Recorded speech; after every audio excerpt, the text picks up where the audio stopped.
Hello students, welcome to my channel Advisors. In this video we will start with the topic evolution, as we have already completed the topic heredity in my previous video. So those who have not watched my previous video, kindly do visit it. It will be in the I button or in the description box, so you can check. And first of all, जो first time मेरे channel को visit कर रहे हैं, please मेरे channel को subscribe कीजिए, like कीजिए अगर आपको मेरा वीडियो पसंद आया तो, एंड शेयर भी कीजिए अगर आपको लगे कि इसे शेयर करना चाहिए, क्योंकि I am starting now and I need your support. So please do share and subscribe as much as possible. अगर आपके घर में कोई स्टूडेंट्स नहीं है लेकिन आस पड़ोस में है, कोई महाराष्ट्र स्टेट बोर्ड के स्टूडेंट्स है, तो डेफिनेटली उनको सेंड कीजिए. मे बी उनके लिए कुछ तो हेल्प हो जाएगा. ठीक है. So we will start with the topic evolution now. See students, heredity हो चुका है, बहुत छोटा सा पार्ट था क्योंकि उसका मेजर पार्ट 9th में हो चुका था, इसलिए 10th में अभी आपका मेजर पार्ट इस चैप्टर में हेरिडिटी नहीं है. उसका सिर्फ हमने टॉपिक जो किया हुआ है ट्रांसक्रिप्शन, ट्रांसलेशन एंड ट्रांसलोकेशन, उसमें मैंने mRNA, tRNA एंड rRNA का एक्चुअल फंक्शन आपको बताया था. Each and every point board पे लिखा था, सो दैट आपको मैंने ये भी बोला था, होप सो जो स्टूडेंट्स मेरे से कनेक्टेड है उन्होंने वो वीडियो देख के कुछ नोट्स भी प्रिपेयर किया होगा. As I have told earlier also, I will be going to start a WhatsApp group so that कुछ जितने भी है अभी मेरे कनेक्टेड जो भी स्टूडेंट्स हैं जो मेरे वीडियोस को फॉलो करते हैं, हम लोग एक ग्रुप में स्टडी करेंगे ताकि आपके कुछ भी डिफ़िकल्टीज़ हो तो मैं क्लियर कर सकूँ, डायरेक्ट हमारा कांटेक्ट बन सके. क्योंकि मुझे पता है आप भी अभी छोटे हो तो you don't know how to mail, और I can understand that problem. So we will definitely create a WhatsApp group. But since students मुझे response नहीं आया है कमेंट पे अभी तक, इसीलिए मैंने WhatsApp group अभी तक स्टार्ट नहीं किया है, उसका कोई अनाउंसमेंट नहीं किया है. जितना हो सके आप अपने फ्रेंड्स को बताइए, आप लोग एक ग्रुप बनाइए, स्पेसिफिक स्कूल से आप लोग हो तो वी विल गो लाइक, हम एक बोलते हैं ना, एक ग्रुप बना के ना हम लोग स्टडी करेंगे कि चलो ठीक है, आपके स्कूल में आपके स्कूल का एक ग्रुप हो गया, सपोज पाँच बच्चे भी हो गए ना, तो वेल एंड गुड, आपका एक कनेक्शन बन जाएगा, पूरा लिंक बन जाएगा. तो कैसे आपके स्कूल में सपोज कुछ पोर्शन चल रहा है, यूनिट टेस्ट में, सेमेस्टर में कुछ आया है और वो चैप्टर आपको नहीं समझ रहा, उसमें कुछ डिफ़िकल्टी है, कुछ भी है, so you can directly contact me and फिर हम लोग कम्युनिकेट करके कुछ अच्छा. क्योंकि सी अल्टीमेटली मेरा काम है कि मैं आपके लिए कुछ इजी कर लूँ यार, कुछ चीज़ें जो चीज़ बहुत सारे बच्चों के लिए डिफ़िकल्ट हो जाता है. I am trying my best so that आपके लिए कुछ चीज़ें ईजी हो जाएं. नाउ बकवास कम, अभी थोड़ा पढ़ाई कर लेंगे. सी स्टूडेंट्स, हेरिडिटी में हमने देखा था कि कुछ कैरेक्टरिस्टिक्स हमारे जो पेरेंट्स से है वो ऑफस्प्रिंग्स में ट्रांसफ़र कैसे होते हैं. डीएनए का फंक्शंस देखा, आरएनए का फंक्शंस देखा, कैसे सेल्स में, न्यूक्लियस में सब काम कैसे होता है. एज अ मूवी हमने देखा कि ये यहाँ से मैसेज लेकर आता है, ये प्रोसेसिंग करता है, फिर ये उसको जगह बता. तो ये चीज़ें स्टोरी वाइज पढ़ने में ही मज़ा है, ये सब चीज़ें हमको दिखती नहीं है. तो हमने वो देखा कि कुछ कैरेक्टरिस्टिक्स ट्रांसफ़र हो रहे हैं, ये जान लिया. लेकिन अब वो जो कैरेक्टरिस्टिक्स ट्रांसफ़र हो रहे हैं ना, from the parents to their childrens, और यू कैन से चिल्ड्रंस का scientific word is offsprings, okay, और प्रोजेनी यू कैन से. तो इसके वजह से हो क्या रहा है, समझ गए ये दोनों टॉपिक कैसे कनेक्टेड है. Heredity means transfer of characteristics from the parents to the offsprings. Now what is the outcome of this heredity. क्या हो रहा है, पढ़ लिया, ट्रांसफ़र हो रहा है, लेकिन अल्टीमेटली जो ट्रांसफ़र कैरेक्टरिस्टिक्स ट्रांसफ़र हो रहे हैं या कुछ भी चेंजेस हो रहा है, उसके बाद क्या हो रहा है, उसके वजह से, उस हेरिडिटी के वजह से ये हो रहा है, इवोल्यूशन हो रहा है. अंडरस्टूड. और ये इवोल्यूशन ऐसे ही नहीं कि चलो कर लिया, अभी हमारे पेरेंट्स के हम स्टूडेंट्स, हम चिल्ड्रंस है तो इवोल्यूशन हो गया, कुछ तो नया इवोल्यूशन हो गया. नहीं, ऐसे नहीं होता है. Evolution is a very very very slow and gradual process. What do you mean by slow and gradual. See, slow means slow, अब क्या, ग्रेजुअल मीन्स धीरे धीरे बढ़ रहा है. ओके वो ऐसे एक झटके में दिख के नहीं आएगा कि चलो एक अभी ये पेरेंट्स सपोज ये जनरेशन है, उनके ऑफस्प्रिंग्स है तो उनका कुछ कैरेक्टरिस्टिक्स इनको आया है, अभी सपोज ये ऑफस्प्रिंग्स के भी ऑफस्प्रिंग्स उनके भी चिल्ड्रन हो गए, तो हमारा इवोल्यूशन हो गया, 3 पीढ़ी में हमारा इवोल्यूशन हो गया। ऐसे होता है क्या कभी? ऐसा होता है क्या दादाजी उनके दादाजी उनको हाथ नहीं था और अभी हमको हाथ आ गया? ऐसे होता है क्या? लेम है ना बहुत, मतलब ऐसा नहीं होता है।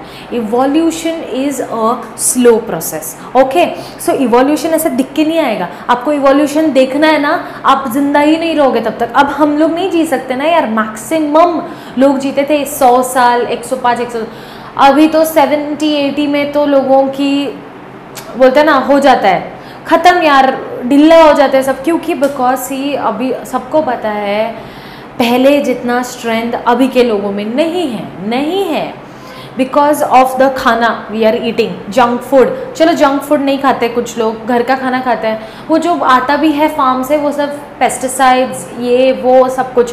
पहले लोग अपने खुद के खेत से निकाल के खाते थे, तो वो डिफरेंस होता था। पहले के लोग ज़्यादा जीते थे, अभी के लोग इतना नहीं जीते हैं एवरेज। एक्सेप्शंस है, अगर कोई बहुत अच्छे से अपना सेहत का ध्यान रखता है तो वो जीता है। तो चलो ये सब टॉपिक बीच में लाया तो फिर मेन टॉपिक से हट जाएंगे हम लोग। तो इवोल्यूशन जो प्रोसेस है ना वो एवे ही नहीं दिखता, उसको हज़ारों साल लग जाते हैं। तो ऐसे ही हज़ारों साल में ऑब्जर्व करके हम लोग ने यहाँ पे कुछ पॉइंट्स जॉट डाउन किए from your text book. You can see these points. ऐसा कंपल्शन नहीं है कि ये सारे पॉइंट्स आपको लिखने हैं, सिंस मैं ना भूल जाऊँ कुछ टॉपिक्स बताना, कुछ पॉइंट्स, इसलिए मैंने ये बनाया। सुनो अभी, definition of evolution, formation of new species due to the changes. Formation of new species किसके वजह से?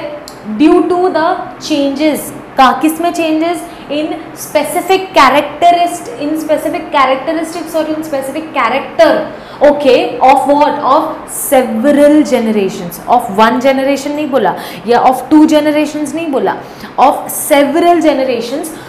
Of home? Of living organisms. Obviously non living का तो इवोल्यूशन क्या है? नॉन लिविंग का है ना। As a response of natural selection. See what do you mean by as a response of natural selection? Naturally होता है ना रे। अभी mRNA क्या कैरेक्टरिस्टिक्स लेता है, DNA पेरेंट से कौन सा कैरेक्टरिस्टिक्स लेता है, हमको नहीं पता। एडेड कैरेक्टरिस्टिक्स भी होता है बच्चे का, सब कुछ माँ बाप का ही नहीं होता, खुद का भी कुछ होता है ना। तो वो नेचुरली सिलेक्ट होता है कि क्या कैरेक्टरिस्टिक्स उठाना और किस चीज़ पे इवोल्यूशन। आपने हिस्ट्री में पढ़ा है इवोल्यूशन, सेपियंस, होमोसेपियंस, है ना, एव्स एंड ऑल। तो यही सब चीज़ें हैं, ये कुछ नहीं है, ये इवोल्यूशन है। तो उसके पीछे साइंस है स्टूडेंट्स, ठीक है। धीरे धीरे इवोल्यूशन होता है। इतना इंटेलिजेंट ह्यूमन बीइंग्स नहीं थे, फ्रैंकली स्पीकिंग। धीरे धीरे इवॉल्व हुआ है, धीरे धीरे सब कुछ इवोल्यूशन हुआ है बहुत। अभी जैसे यहाँ पे ये आपका डेफिनेशन हो गया, मैंने इजी वर्ड्स में, see there are more definitions also in your textbook, no problem, आपको जो पढ़ना है पढ़ो। ये आपका पेज 3 जो है ना टेक्स्ट बुक का, अपना पेपर 2 जो टेक्स्ट बुक है, पेज 3 वाले का ये सारे पॉइंट्स मैंने जॉट डाउन किए, ठीक है। Now 3.5 billion years ago no life on earth. सच बताऊं, अब जैसे हम लोग बाकी प्लैनेट्स है, मार्स है ना, मार्स, मून, वहाँ पे कोई लाइफ है क्या? वहाँ पे कुछ नहीं है, बंजर जमीन है। जमीन है नहीं है, I don't know, we don't no.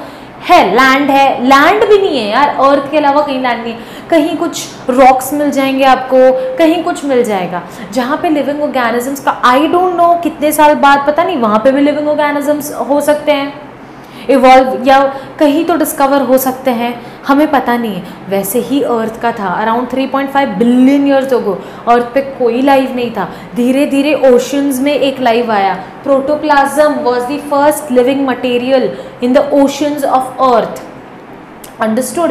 तो धीरे धीरे पहले एक छोटा सा लाइफ आता है कोई लिविंग ऑर्गेनिज्म का, और फिर वो उसमें चेंजेस होके फिर धीरे धीरे सोचो, आप सोचोगे तो आप जस्ट इमेजिन कि अर्थ पे, पूरे पृथ्वी पे कोई भी लिविंग ऑर्गेनिजम्स नहीं थे, कुछ नहीं था, सिर्फ ओशंस, रिवर्स, यही सब थे।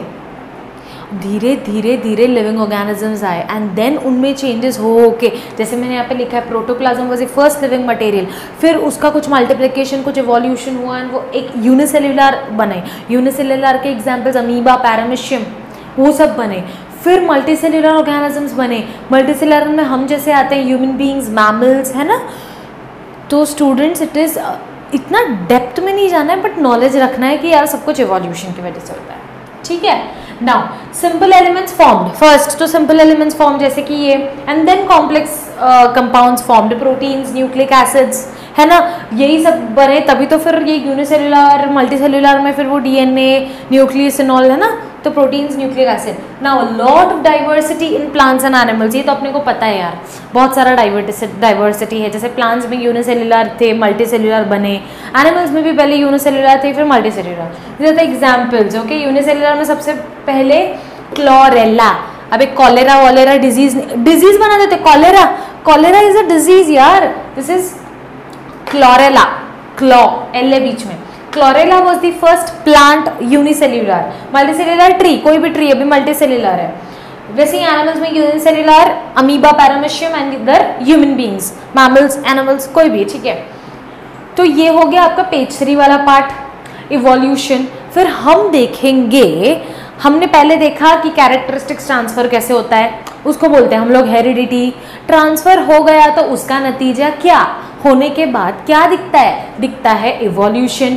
अब इवोल्यूशन तुमको दिखा कैसे, तुम बोल रहे हो 3.5 बिलियन अगो कोई नहीं था लाइफ, फिर धीरे धीरे हुआ, हाँ ह्यूमन बींग्स में भी हुआ चेंज, एनिमल्स में भी डाइवर्सिटी आया, प्लांट्स में भी डाइवर्सिटी, कैसे प्रूफ दो हमको कि कैसे हुआ।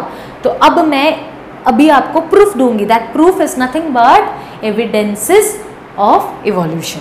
प्रूफ, एविडेंसेस ना रे, देखा ना क्राइम पेट्रोल अपना सीआईडी में, सबूत दो, सबूत, एविडेंसेस निकालो, सबूत अगर मिला तभी हम लोग एक्सेप्ट करेंगे कि हाँ बाबा सही है। तो वैसे ही हम इसका भी सबूत पढ़ने वाले हैं अभी, एविडेंसेस ऑफ इवोल्यूशन, ठीक है। Yes, now evidences of evolution, जैसे मैंने कहा था कि अभी हम लोग प्रूफ देखेंगे कि इवोल्यूशन हुआ कैसे है। सो टोटल आपका 6 एविडेंसेस है आपके टेक्स्ट बुक में। सो 1 बाय 1 हम लोग देखेंगे कि हर एक एविडेंसेस का मतलब क्या है, ठीक है। टोटल अभी देखो, किसी भी चीज़ का सबूत हम लोग लेते हैं ना, तो हर एक का अलग अलग सबूत लेंगे हम लोग, है कि नहीं। अभी सपोज कोई मर्डर हो गया तो कैसे सबूत लेंगे, एक चीज़ से, फॉरेंसिक लैब से उसका कुछ डिटेल्स लेंगे, पुलिस से कोई डिटेल्स लेंगे, डॉक्टर से कोई डिटेल्स लेंगे, हर अलग अलग चीज़ों से हम लोगों को प्रूफ मिलता है। वैसे ही इवोल्यूशन के भी डिफरेंट कैटेगरीज हैं, हम लोग को उधर से एविडेंसेस मिलेंगे। तो मॉर्फोलॉजिकल एविडेंसेस सबसे first. Now what do you mean bye morphological evidences? Evidences का मतलब मैंने बता दिया, प्रूफ, सबूत। Morphological, now students understand this morphological arises from the word morphology. Now morphology is the study of the structure, the shape of an organism, ठीक है। Organism you can say, और anything, an object, कोई किसी भी चीज़ का, रहे मेरे को अभी सपोज कोई प्लांट ही ले लो, है ना, उसका it is an organism, living organism, right. तो उसका मुझे शेप, स्ट्रक्चर अगर स्टडी करना है तो that study is nothing but morphology. इसीलिए मॉर्फोलॉजिकल इस वर्ड से समझ जाने का कि it is something related to the shape and structure of the organisms, कुछ तो शेप से रिलेटेड है, ठीक है। अभी देखो यहाँ पे आपको दिखता होगा एक फोटो, जो इधर देखो, एनिमल्स का डिफरेंट मॉर्फोलॉजी एंड प्लांट्स का डिफरेंट मॉर्फोलॉजी, ठीक है। अब देखो कोई भी एनिमल को आप पकड़ लो, आपको वैसे तो फोटो की भी ज़रूरत नहीं है, आप ऐसे ही समझ जाओगे। एनिमल्स को देख के क्या पता चलता है ये एनिमल है? किसी भी, आज तक किसी ने किसी एनिमल को ह्यूमन बीइंग बोला है? अरे ये तो आदमी है, बोला है कभी? क्यों बोलोगे यार, वो एनिमल है। कैसे, क्यों एनिमल है? क्योंकि उसके स्ट्रक्चर से हम लोग देख के पहचानते हैं कि अरे ये तो एनिमल है। चाहे वो डॉग हो, चाहे वो कैट हो, चाहे वो काव हो, चाहे वो बफलो हो, चाहे वो कोई भी हो, एनिमल्स देख के हम लोग बोल देते हैं कि यार ये एनिमल है। क्यों? Because of the structure of the animals. अब स्ट्रक्चर में क्या क्या आता है? सपोज कंसिडर कर लो, नोज, उनका शेप, अपना नोज का जो है position and structure, eyes, ears, है ना, the ear pinnae, it is nothing but the muscle, the जो मसल आपके ईयर के बाहर है ना, that is called as ear pinnae you can say, और ईयर पिना यू कैन से। पता है थोड़ा सा अजीब वर्ड है, ठीक है ना, बोलते हैं तो वही बोलो अभी क्या, ठीक है। ये कान नहीं है, कान अपना अंदर है, वो काम करने वाला अंदर है, ये सिर्फ बाहर का मसल है। तो this is known as ear pinna और पिने, ठीक है। जैसे जैसे आपको प्रोनाउंस करना है करो यार, ठीक है। तो ये सब चीज़ें क्या है, ऐसा है कह रहे डॉग का नोज इधर रहता है, बिल्ली का नोज ऊपर रहता है, आँख नीचे रहता है, मुंह इधर रहता है, ऐसा होता है क्या कभी? कभी नहीं होता, सब फिक्स्ड है, सब फिक्स्ड है। तो इससे समझ में आता है कि अरे इनका एक कैटेगरी है, बराबर है ना। मतलब ये सारे, भले डॉग अलग है, कैट अलग है, काऊ अलग है, बफेलो अलग है, शिप अलग है, मंकी अलग है, सब अलग अलग है, लेकिन ये सारों का एक कैटेगरी को बिलोंग करते हैं। ये सब लोग कोई तो एक कॉमन कैटेगरी को बिलोंग करते हैं। मतलब इन सब लोग ने वहाँ से उन्होंने एवोल्यूशन किया हुआ है किसी तो चीज़ से, वो अपने को नहीं जानना है क्या है, इसीलिए they are classified as animals, correct है ना। वैसे ही प्लांट्स का ले लो, प्लांट्स का ले लो, अभी किसी भी प्लांट को ले लो, किसी भी ट्री को ले लो, उसके पत्ते का शेप थोड़ा बहुत डिफरेंट होता है रे, बट वही शेप है ना। और उसके अंदर वेन्स होते हैं जो कट अपन बनाते हैं, तो वो वेन्स भी सेम है। ट्री ग्रो, हर ट्री का स्टेम होता है, हर ट्री के नीचे रूट्स होते हैं, स्टेम होता है, ब्रांचेस होते हैं, किसी का छोटा किसी का बड़ा। तो दीज थिंग्स आर कॉमन, भले अलग अलग ट्री हो लेकिन कॉमन है ये सारी चीज़ें। And these things are related to the structure and shape, so morphological evidences. तो ऐसे पता चलता है कि अरे ये पूरा एक ग्रुप है और ये लोग ने किसी से तो इनहेरिट किया है ये सब, ठीक है। ये हो गया आपका morphological evidences. Next is your anatomical evidences. Anatomical evidences क्या है? सी, anatomy is nothing but it is same study of the structure of organism, but morphology और anatomy में क्या difference है? दोनों में ये difference है कि morphology deals with the appearance, जो दिख रहा है अपने को, है ना। भले structure shape मैं मना नहीं कर रही हूँ, है, लेकिन वो दिख रहा है। anatomical it is also dealing with the structure but here वो दिख नहीं रहा है। अभी देखो, सपोज एनाटॉमिकल में आप कंसिडर करो, अब आप कंसिडर करो अपना हाथ, ह्यूमन बीइंग का हाथ। कैट का 4 लेग्स, कैट 4 पे चलती है, तो आगे का यू कैन 4 हैंड उसको बोलते हैं, एंड लेग्स भी बोलते हैं, कोई कुछ बोलता है। तो कैट का जो देखो पैर होता है, बैट का पैर, डिफरेंट ऑर्गेनिजम्स का आप जब भी हैंड ले लोगे ना, किसी के लिए वो हैंड है, किसी के लिए वो लेग है, अंडरस्टूड। स्ट्रक्चर सेम है, ऐसा लंबा और फिर 5 चीज़, करेक्ट है, 5 फिंगर्स हमारे जैसे, है ना, लंबा आर्म एंड देन 5 फिंगर्स। तो ये हमारा हैंड है, इसका यूज़ अलग है। कैट के लिए वो हैंड नहीं है, वो चलने के लिए यूज़ करती है, करेक्ट है। बैट के लिए वो अलग है, वो क्लाइंब करता है वो उससे। तो यहाँ पे अंदर का जो बोनी स्ट्रक्चर है वो सेम रहता है इन लोग का, ठीक है। जो भी बोनी स्ट्रक्चर होता है ना वो सेम है, लंबा सा आर्म और फिर 5 फिंगर्स यू कैन से, है ना। तो ये सब क्या है, ये बोनी स्ट्रक्चर सेम रहता है लेकिन इनका यूज़ अलग है। So this is anatomical evidences, their use structure is same but their use is different. So we can say that अरे ये स्ट्रक्चर सबका, मतलब बोलते हैं ना अंदर का ढांचा सबका सेम है, करेक्ट है, अंदर का ढांचा सेम है, खाली हम यूज़ अलग अलग कर रहे हैं, करेक्ट है। अब फॉर एग्जाम्पल कंसिडर कर लो, मैंने एक बकेट ले लिया, बकेट, अब उस बकेट को या तो मैं बाथरूम में यूज़ कर सकती हूँ, या तो उस बकेट को मैं एज अ फ्लावर पॉट भी यूज़ कर सकती हूँ, छोटा। चल ठीक है, बकेट ले लो। बकेट इन द सेंस कि बाथरूम वाला भी हम बकेट बोलते हैं, जो बाल्टी होता है। इवन जो फ्लावर पॉट, उसका ढांचा कैसा है, वैसे ही है, हॉलो, अंदर चीज़ रखने के लिए।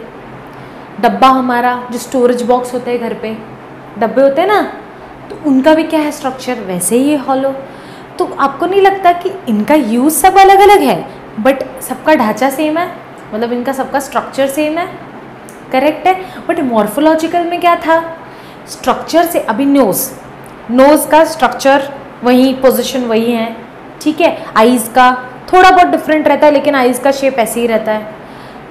ईयर्स ऐसे दो होते हैं सबके साइड में, किसी का बीच से ऐसा ईयर नहीं निकलता, करेक्ट है। तो मॉर्फोलॉजिकल में भी हमने शेप ही देखा, लेकिन वहाँ पे सारे जितने भी एनिमल्स थे, अब हम जो एनिमल्स बोल रहे हैं, चलो ह्यूमन बींग्स ही ले लो, सबका है, नोज़ है, आइज़ है, माउथ है, ईयर्स है, सबका वो सब है, लेकिन उनका यूज़ भी सेम ही है।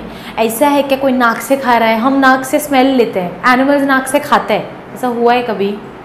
कान से सुन नहीं रहे, कान से देख रहे, ऐसा हुआ है कभी? तो मॉर्फोलॉजिकल में क्या है, शेप और स्ट्रक्चर वो भी स्टडी करता है, लेकिन वहाँ पे क्या है कि यूज़ भी सेम है उन लोगों का। बट एनाटॉमिकल में क्या है, स्ट्रक्चर सेम है बट यूजेस अलग अलग है। अंडरस्टूड? मुझे लग रहा है कि मे बी मैंने जो एग्जाम्पल दिया है शायद आपको अच्छे से समझा हो, अगर फिर भी ना समझे तो स्टूडेंट्स आप कमेंट करो, ठीक है। Next is vestigial organs. Now what do you mean bye vestigial organs? See, vestigial organs are nothing but they are useless. Useless organs. Useless मतलब they are not well developed, degenerated. आपके जो text book में है सीधा सीधा definition, degenerated and underdeveloped useless organs are nothing but vestigial. मतलब useless है रे। पहली बात तो useless मतलब आपका यूज़ ही नहीं है। अबे इसका यूज़ है, कुछ यूज़ है क्या? जो एक्चुअल ईयरिंग हो रहा है वो अंदर हो रहा है, ये कुछ नहीं, बराबर। तो वैसे ही जो बॉडी पे हेयर होता है, कुछ यूज़ है उसका, कुछ काम करता है? नहीं, जस्ट है। अभी है, वो हेरिडिटी हुआ है, इवोल्यूशन वैसे हुआ है तो वैसे होता है। कुछ होता है क्या? नहीं होता है। तो वैसे ही बहुत सारे चीज़ें, बहुत सारे ऑर्गन्स अलग अलग ऑर्गेनिजम्स में है जो डेवलप्ड नहीं है, बस है एवे ही, और वो यूजलेस है। Such organs are known as vestigial organs. लेकिन इसका यहाँ पे क्या इंपॉर्टेंस है? सी स्टूडेंट्स, हमारे लिए जो यूजलेस होगा ना, वो किसी और के लिए में भी वो ऑर्गन फंक्शनेबल होगा, वहाँ पे वो फंक्शन अच्छे से करता होगा। फॉर एग्जाम्पल मैं आपको देती हूँ अपेंडिक्स। अपेंडिक्स हमारे ह्यूमन बॉडी में होता ही है, हर एक के बॉडी में, स्टमक के अंदर, स्टमक में अपेंडिक्स होता है, ठीक है। वो अपेंडिक्स क्या है रे? एक एक्स्ट्रा मसल है, एक एक्स्ट्रा सेल्स डेवलप हुए हैं और वो बन गया है वहाँ पे, उसका कुछ यूज़ नहीं है, ठीक है। तो क्या होता है, ये जो अपेंडिक्स है ह्यूमन बींग्स के लिए यूज़फुल नहीं है, इट इज़ अ वेस्ट। अब वो डेवलप हो गया है, ऐसा नहीं है, सी ऑलवेज रिमेंबर, ऐसा कभी नहीं होगा कोई लिविंग ऑर्गेनिज्म में कि अपने से कुछ नया सा बन गया एक ऑर्गन। ऐसा होगा कि तीसरा हाथ बन जाएगा अभी ह्यूमन बींग का कुछ सालों बाद? नहीं, नया कुछ अलग से नहीं बन जाएगा, बट थोड़ा बहुत ग्रेजुअल चेंजेस होने के बाद, अभी कुछ लोगों का देखो सिक्स्थ फिंगर भी होता है ना, तो कुछ चेंजेस होता है वो, ठीक है। तो कुछ चेंजेस हुआ तो ऐसा एक और एक्स्ट्रा फिंगर आ सकता है, कुछ हो सकता है, बट एक नया हाथ तो नहीं आ सकता, नया एक ऑर्गन कुछ नहीं बन सकता। जो है ऑर्गन्स उसमें थोड़ा सा डेवलपमेंट होगा, अंडरस्टूड। तो वैसे ही जो स्टमक का है, इतना पूरा मसल से बना हुआ है, थोड़ा सा कुछ हुआ रहेगा जनरेशन, कुछ डेवलपमेंट होके अलग से कुछ बन गया, दैट इज अपेंडिक्स। तो अपेंडिक्स अपने बॉडी में यूज़ नहीं है बट एनिमल्स को यूज़ है। That animals are called ruminant animals. Ruminant आपका वर्ड है टेक्स्ट बुक में ना। What is ruminant animals? They are nothing but they are the mammals, okay, which chew their food वापस से, पार्टली डाइजेस्टेड जो food रहता है ना, वो थोड़ा वापस से च्यू करते रहते हैं। अब ऐसा कौन है? काउज है, बफलोज है, जिराफ्स है ना। तो वो लोग अपने फ्री टाइम में वापस जो फूड वो जमा किए होते हैं ना, वो वहाँ पे उनका अपेंडिक्स यूज़ होता है, ठीक है। तो रूमिनेंट एनिमल्स है वो लोग। तो वैसे ही अपेंडिक्स अपने बॉडी में यूज़ नहीं है बट वहाँ यूज़ है, अपने लिए वो वेस्टिजियल हो गया, उनके लिए वो वेस्टिजियल ऑर्गन नहीं है, अंडरस्टूड। ईयर पिन्ना अपने लिए यूज़फुल नहीं है, मंकीज़ के लिए यूज़फुल है फॉर देयर मूवमेंट। तो ऐसे बहुत सारे एग्जाम्पल्स है। तो वेस्टिजियल हमेशा याद रखो, they are nothing but they are not developed, okay, underdeveloped, degenerated. And ऐसे ऑर्गन्स को अभी हमारे बॉडी से अपेंडिक्स को ख़त्म होने के लिए बहुत साल लग जाएगा, बहुत साल। ओके, तो ऐसा चीज़ें ख़त्म भी नहीं होती है और उनको टाइम लगता है। Okay, next is palaeontological evidences. Palaeontological, ठीक है, इसका मतलब क्या है? Palaeontological is nothing but it is the study of fossils. पता है फॉसिल फ्यूल्स है ना, हम लोग ने फॉसिल फ्यूल्स के बारे में पढ़ा है। फॉसिल से जो फ्यूल्स निकलता है उसको हम बोलते हैं फॉसिल फ्यूल्स। तो फॉसिल से कुछ और भी निकलता है जिसका सबूत है कि इवोल्यूशन हुआ है। जैसे कि डायनासोर्स, हमको कैसे पता थे? हमको कैसे पता डायनासोर्स थे कि नहीं पहले? हमको क्या पता कि पहले कौन से एनिमल्स थे और क्या थे और अब नहीं है। एक टाइम आता है जब उनका कुछ और इवोल्यूशन नहीं होता है और वो डिग्रेड होते जाते हैं, एक्सटिंक्ट हो जाते हैं। जैसे कि बहुत मैंने अभी हमारा जो करंटली भी आप देख लो, आप गूगल में सर्च करो कि what are the animals which are on the verge of extinct, जो अभी बहुत कम है, बहुत कम है। पूरे अर्थ पे कहीं देखोगे तो आप बहुत कम है, काउंट ही नहीं है। कहीं इधर कोई जू पे या कहीं सेंचुरी कहीं पे रख दिया एक दो, कहीं पे एक दो। तो क्या होता है फिर, इन लोगों का एक्सटिंक्ट हो जाएगा। तो एक्सटिंक्ट हो गया मतलब अपने को कैसे पता चलेगा? अभी हमारे बाद जो लोग आएंगे उनको कैसे पता चलेगा कि अरे ये था कि नहीं? सपोज फॉर एग्जाम्पल कंसिडर करो कि अपने वाइट टाइगर्स का एक्सटिंक्शन हो गया सपोज। तो फिर कैसे लोगों को पता चलेगा जो आने वाले हैं आगे, जो भी जिनका बॉर्न होगा कुछ सालों बाद, हज़ारों सालों बाद, उनको कैसे पता चलेगा वाइट टाइगर्स थे, है ना? तो वो कैसे पता चलता है? By the study of palaeontology. This is palaeontology is nothing but the study of fossils. So वहाँ से आया है पेलियोंटोलॉजिकल। अब इसमें होता क्या है, ये कैसे पता चलता है कि डायनासोर्स थे? बहुत सारे नेचुरल कैलामिटीज़ आते हैं, अर्थक्वेक हो गया, फ्लड हो गया, सुनामी, है ना? बहुत सारा नेचुरल कैलामिटीज़ होता है एंड एनिमल्स मर जाते हैं। सपोज फॉरेस्ट फायर हो गया, कुछ भी हो गया यार, वो लोग मर जाते हैं।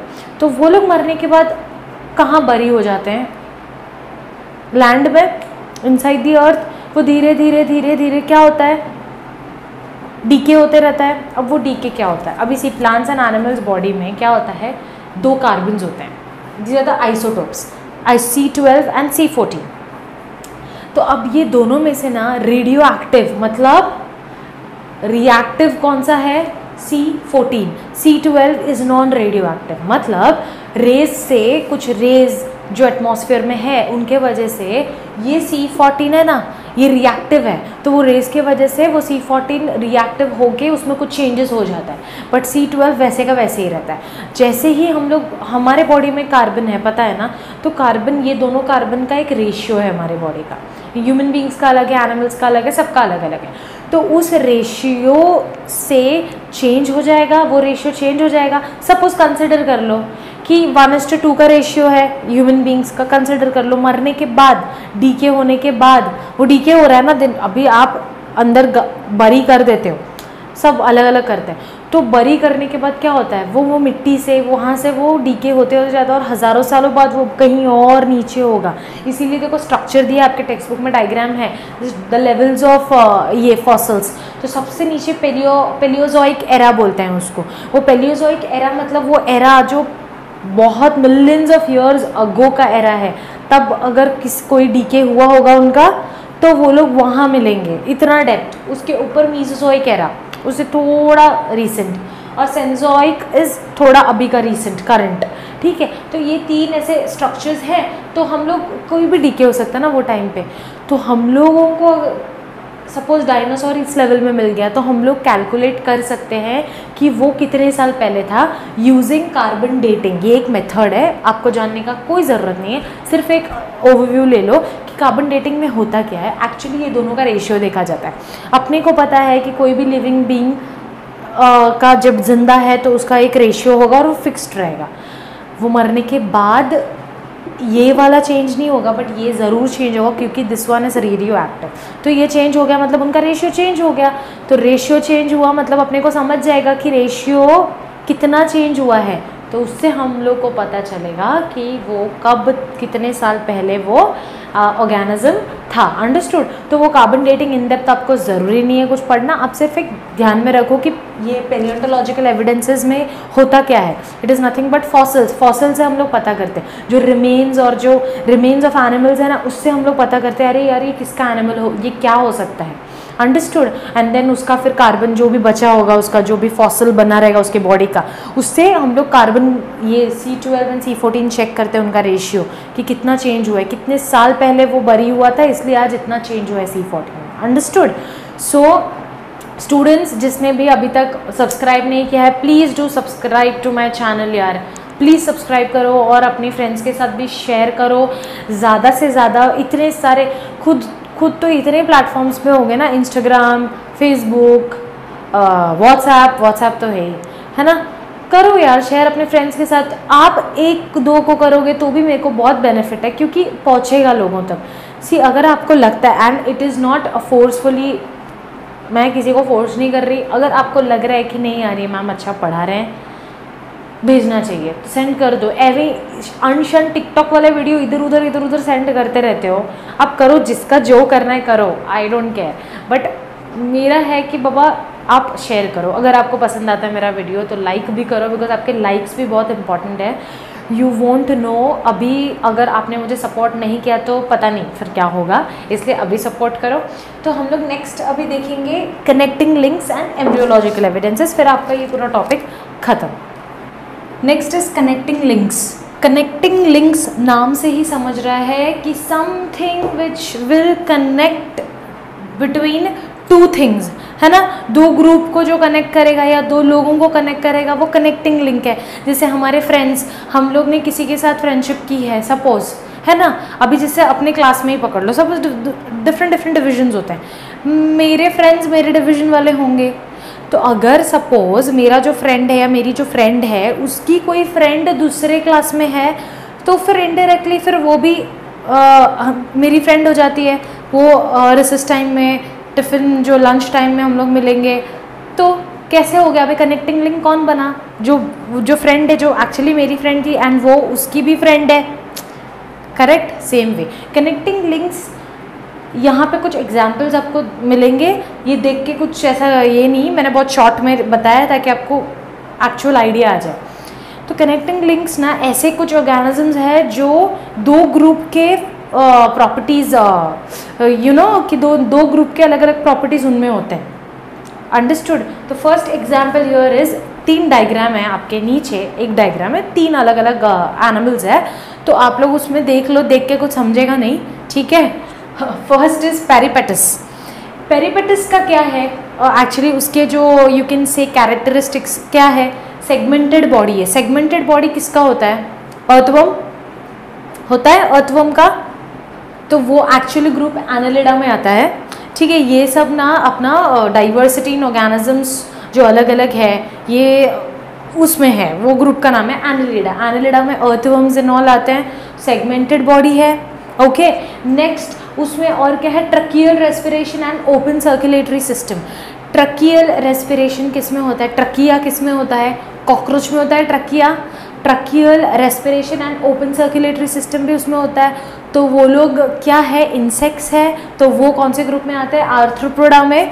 आर्थ्रोपोडा एंड एनालिडा को ये कनेक्ट करता है पेरिपेटस। ये जो ऑर्गेनिज्म है उसमें इसके भी कुछ कैरेक्टरिस्टिक्स है, इसके भी कुछ कैरेक्टरिस्टिक्स है। अंडरस्टूड। तो मतलब सोचो इससे कुछ और नया इवॉल्व हो सकता है, ठीक है। Second example, duckbill platypus. Duckbill platypus, पहली बात तो एग्स ले करता है। एग्स कौन ले करता है, बर्ड्स एंड रेप्टाइल्स, है ना। सेकेंड थिंग, उसको मेमोरी ग्लैंड्स भी है। मेमोरी ग्लैंड्स है मतलब वो मैमल है, तो इसने किन दोनों की कैरेक्टरिस्टिक्स दिखाए, रेप्टाइल्स के भी दिखाए, मैमल्स के भी दिखाए। अंडरस्टूड। रेप्टाइल्स जैसा वो एग्स भी ले करता है और उसको मैमल्स जैसा मेमोरी ग्लैंड्स भी है। थर्ड एग्जाम्पल, लंग फिश, नाम से समझ रहा है, लंग फिश, फिश जिसको लंग हो। लंग्स, फिश का भी रेस्पिरेशन लंग से करते हैं क्या, नहीं, वो लोग अपने गिल से करते हैं रेस्पिरेशन, बट ये जो फिश है वो रेस्पिरेशन थ्रू लंग्स करता है। मतलब आप कुछ समझे, इसका मतलब ये है कि लंग फिश से ही इवॉल्व हो के एम्फीबियंस बने हैं. एम्फीबियंस आर द एनिमल्स दोनों लंग से भी रेस्पिरेशन करते हैं ऑन लैंड एंड गिल्स से भी रेस्पिरेशन करते हैं इन वाटर, है ना. सेम वे अपना क्या बोलते हैं रेप्टाइल से मैमल्स बना है. अब ये रेप्टाइल्स ही है ना एग्स ले करता है, फिर इवॉल्व हो के मैमल्स बन गए जो एग्स ले नहीं करते, डायरेक्ट एक चाइल्ड को बर्थ देता है. Understood. So this is all about connecting links. Next is embryological evidences. From the name you can easily guess embryo. Embryo is the initial stage of a child, right? जब fusion होता है male and female gametes का, तब after fusion embryo starting is the initial stage. तो embryological evidences से क्या पता चलता है, जैसे कि हमने वर्टेब्रेट्स पकड़ा, तो वर्टेब्रेट्स में कौन आता है, सारे अपना fish, human beings, cow, rabbit, everything, है ना. तो इनका सबका एम्ब्रियो देखा ना, दे आर क्वाइट सिमिलर. आपका डायग्राम है टेक्स्ट बुक में, आप रेफर करो. जो फर्स्ट स्टेज है ना एम्ब्रियो का, सबका सिमिलैरिटी है एंड देन धीरे धीरे सब चेंज होता है, but initial stage is same for all, है ना. They are quite similar. So this shows कि इवन ऑल दीज ऑर्गेनिज्म जो अलग अलग मैंने आपके टेक्स्ट बुक में भी दिया गया है, ये सब का एक कोई तो ग्रुप है, वहाँ से वो लोग इवॉल्व हुए हैं. तो मतलब उनका एम्ब्रियो सेम है, बाद में धीरे धीरे चेंज होता है as per there functionality and जो भी है. Understood. So this was all about the evidences of evolution. May be asked question on a particular evidence, specially अगर पूछा गया, या तो फिर सीधा सीधा what are the evidences of evolution. अब आराम से बस उसको याद रटना नहीं है. एक एक पैरा है तो भैं भैं करके रटते हैं बच्चे, अरे रटो मत, उसको समझ लो ना. अभी जैसे मॉर्फोलॉजिकल में एक बार रिविजन कर लेते हैं. मॉर्फोलॉजिकल क्या था, deals with the shape and structure of an organism, but here the part or the parts we are dealing with or we are looking into, such as the nose, eyes, ears, everything, they have the same function in all the organisms. Anatomical, dealing with same shape and structure, but here the parts have different functions in different organisms. मैंने दिया था बिल्ली वाला example, हमारा hand बिल्ली के लिए leg है. अंडरस्टूड. तो ऐसे एनाटॉमिकल. वेस्टिजियल, जो यूजलेस ऑर्गन्स है, ऑर्गेनिज्म नहीं सॉरी, जो यूजलेस ऑर्गन्स है, जो हमको यूज़ नहीं है. For example appendix. अपेंडिक्स हमेशा याद रखना, अपेंडिक्स हमारे लिए यूज़फुल नहीं है, बट काउज एंड बफलोज उनके लिए, जिराफ्स के लिए यूज़फुल है. पेलियोंटोलॉजिकल डीलिंग विद द फॉसिल्स. वो फॉसिल्स को देख के हम लोग पता लगा सकते हैं कि कौन से ऑर्गेनिजम्स पहले थे, है ना. तो उनसे क्या इवॉल्व हुआ है हमको समझ जाएगा. कनेक्टिंग लिंक्स अभी बताया, जो दो ग्रुप के बीच में कनेक्शन देगा. एम्ब्रियोलॉजिकल, एम्ब्रियोज को देख के एविडेंसेस, ठीक है. So your evolution part is complete. Evolution and evidences of evolution. Next will be your Darwin's theory and then some small topic, speciation वगैरह है, ह्यूमन इवोल्यूशन, वो कर लेंगे. ओके. अब आपको एक ही काम करना है, ये देखने के बाद पूरा अच्छे से स्टार्ट टू एंड वीडियो देखना है. वीडियो देखने के तुरंत बाद आपको अपना टेक्स्ट बुक पढ़ना है. टेक्स्ट बुक पढ़ने के बाद आपको टेक्स्ट बुक एंड वीडियो दोनों के पॉइंट्स को जॉट डाउन करके अपना खुद का एक नोट्स बनाना है. That will be your notes. Don't ever prefer anyone's notes. Ma'am her teacher पढ़ाएंगे, अपने तरीके से पढ़ाएंगे. आपका समझने का काम आपका है, लेकिन खुद को समझ के खुद लिखने का काम खुद का है. क्योंकि जब बोर्ड एग्ज़ाम आती है ना, तब टेक्स्ट बुक खोल के बैठते हैं, नोट्स खोल के बैठते हैं, कुछ नहीं समझता. इसीलिए नोटबुक लो और लिखना चालू करो. जब तक खुद नहीं लिखोगे तब तक नहीं आएगा. आंसर्स क्या ओरल होने वाला है क्या, लिखोगे ही ना, तो खुद से लिखो. जिसका स्पेलिंग का प्रॉब्लम होगा, स्पेलिंग मिस्टेक्स बहुत कोई करता है, तो वो भी इम्प्रूव होगा. अरे मैं लिख रहा हूँ और मुझे समझ में नहीं आ रहा है कि ये इसका एविडेंसेस का स्पेलिंग क्या होगा. कोई DA लिखता है, देखो आपके टेक्स्ट बुक में भी DA है, ऐसे होता है, ठीक है. So do it and then share with your friends. Subscribe जिन्होंने भी नहीं किया है कर दो यार. एक सब्सक्रिप्शन ही तो चाहिए, पैसे तो तुमको लग नहीं रहे कुछ सब्सक्रिप्शन का, ठीक है. तो कर दो एंड ज़्यादा से ज़्यादा शेयर करो, लाइक भी करो एंड नोटिफिकेशन का बेल भी दबाओ. बिकॉज एंड नोटिफिकेशन में 3 ऑप्शन आते हैं, तो वो ऑल करना है. ठीक है, ऑल मतलब मेरे जितने भी वीडियोज़ है आपको नोटिफिकेशन आ जाएगा। अंडरस्टूड।